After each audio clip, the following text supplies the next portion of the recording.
തടയുകയും ട്രിപ്പ് പൂർണ്ണമാക്കാൻ അനുവദിക്കാതെ യാത്രക്കാരെ ഇറക്കിവിടുകയും ചെയ്ത സംഭവത്തിൽ പരാതി നൽകാൻ തയ്യാറാകാതെ KSRTC ഒളിച്ചു കളിക്കുന്നതിന് പിന്നിൽ രാഷ്ട്രീയ ഭയം. മേയർ ആര്യ രാജേന്ദ്രനും ഭർത്താവ് KM സച്ചിൻ ദേവ് MLAയും ഉൾപ്പെടെയുള്ളവർ പ്രതിസ്ഥാനത്തുള്ള സംഭവത്തിൽ രാഷ്ട്രീയ സമ്മർദ്ദം ഏറെയാണ്. ഡ്രൈവർക്കെതിരെ നടപടി വേണമെന്ന് തിരുവനന്തപുരം നഗരസഭ പ്രമേയം പാസാക്കിയതും CPMന്റെ നിലപാട് വിശദീകരണമാണ്. മേയർക്കെതിരായ നടപടികളൊന്നും KSRTCയുടെ ഭാഗത്തു നിന്നും ഉണ്ടാകില്ല. ഭരണകക്ഷിയുടെ സമ്മർദ്ദം കാരണമാണ് പരാതി നൽകാതെ KSRTC കള്ളക്കളി നടത്തുന്നത്. അതേസമയം ആഭ്യന്തര അന്വേഷണം നടത്തി ഡ്രൈവർക്ക് അനുകൂലമായി KSRTC CMT പ്രാഥമിക റിപ്പോർട്ട് മന്ത്രിക്ക് നൽകിയെങ്കിലും വിശദ റിപ്പോർട്ട് നൽകാൻ മന്ത്രി ആവശ്യപ്പെട്ടു. അതായത് KSRTC MDയുടെ റിപ്പോർട്ട് ഡ്രൈവർക്ക് അനുകൂലമാണ്. ഇതിനിടെ ബസ്സിനുള്ളിലെ ക്യാമറകൾ പോലീസ് പരിശോധിക്കും. അശ്ലീല ആംഗ്യം കാട്ടിയതിനുള്ള തെളിവാണ് പോലീസ് തേടുന്നത്. ഇതിൽ നിന്നും സംഭവത്തിലെ യഥാർത്ഥ ചിത്രം കിട്ടുമെന്നാണ് പോലീസ് പറയുന്നത്. കേസെടുക്കാൻ പോലീസ് വിസമ്മതിച്ചതോടെ ഡ്രൈവർ എദുസിറ്റി പോലീസ് കമ്മീഷണർക്കും ട്രാൻസ്പോർട്ട് കമ്മീഷണർക്കും പരാതി നൽകി. ഈ പരാതികളിൽ നടപടി ഉണ്ടാകാതെ വന്നാൽ കോടതിയെ സമീപിക്കാനാണ് തീരുമാനം. അതേസമയം ബസ് തടഞ്ഞ് ട്രിപ്പ് മുടക്കിയതിന് പരാതി നൽകേണ്ടതെന്ന് KSRTCയുടെ തീരുമാനം. KSRTC ബസ് തടഞ്ഞതിനും സീബ്ര ലൈനിൽ വാഹനം നിർത്തി ട്രാഫിക് നിയമം തെറ്റിച്ചതിനും കേസെടുക്കാമെങ്കിലും ഡ്രൈവറുടെ ആരോപണം നിലവിലെ കേസിനൊപ്പം അന്വേഷിക്കാനാണ് പോലീസിന്റെ തീരുമാനം. ഡ്രൈവർ യദുവിന്റെ മൊഴിയടക്കം അപകടകരമായ നിലയിൽ വാഹനം ഓടിച്ച് നിയമലംഘനം നടത്തുകയും അശ്ലീല ആംഗ്യം കാട്ടിയ ഡ്രൈവറെ തടഞ്ഞു വയ്ക്കുകയുമാണ് മേയറും MLAയും ചെയ്തതെന്ന് പോലീസ് ന്യായീകരിക്കുന്നു. എന്നാൽ ബസ്സിനുള്ളിലെ ക്യാമറ പരിശോധനയിൽ ഇതിൽ സത്യം തെളിയും. ബസ് തടഞ്ഞില്ലെന്ന നിലപാടിലായിരുന്നു മേയർ.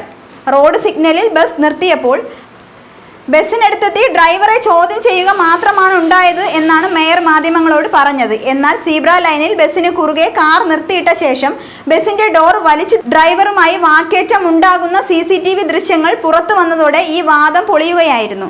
മേയർ പരാതി നൽകിയതോടെയാണ് യദു കൗണ്ടർ പരാതി നൽകിയത്. പോലീസ് എത്തിയാണ് ഡ്രൈവറെ കസ്റ്റഡിയിലെടുത്തത്. അതിനാൽ ഡ്യൂട്ടി തടസ്സപ്പെടുത്തി എന്ന പരാതിയിൽ കേസ് എടുക്കേണ്ടതില്ലെന്നാണ് പോലീസ് പറയുന്നത്.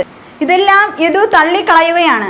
ഗതാഗത മന്ത്രിയുടെ നിർദ്ദേശാനുസരണം വിജിലൻസ് നടത്തിയ അന്വേഷണത്തിലും ഡ്രൈവർക്കെതിരായ വിവരങ്ങളൊന്നും ലഭ്യമായിട്ടില്ലെന്നാണ് അറിയുന്നത്. Ashraya Sammana Perumazha season 2 2024.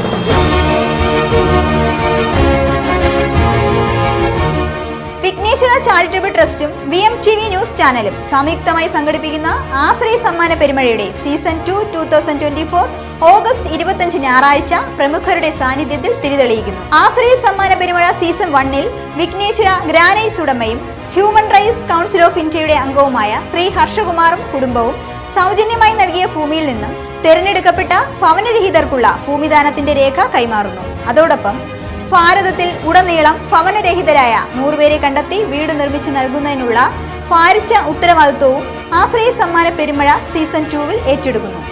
VMTV news ചാനലിൽ പരസ്യം നൽകുന്നതോടൊപ്പം നിങ്ങൾ ഈ കാരുണ്യ പ്രവൃത്തിയിൽ പങ്കാളികളാവുകയും വിഘ്നേശ്വര ചാരിറ്റബിൾ ട്രസ്റ്റിന്റെ ഭാഗമാകണമെന്നും ഭാരതത്തിന്റെ മണ്ണിൽ ഭവനരഹിതർ ഉണ്ടാകരുതെന്നും ഒപ്പം ചികിത്സയും മരുന്നും അന്നവും വസ്ത്രവും തൊഴിലും ലഭ്യമാക്കണം എന്നുമുള്ള ഉറച്ച പ്രാർത്ഥനയോടുകൂടി വിഘ്നേശ്വര ചാരിറ്റബിൾ ട്രസ്റ്റും VMTV ന്യൂസ് ചാനലും ആശ്രയ സമ്മാന പെരുമഴ സീസൺ 2 എന്ന പേരിൽ ജനസമക്ഷം ഇറങ്ങി തിരിച്ചിരിക്കുന്നു.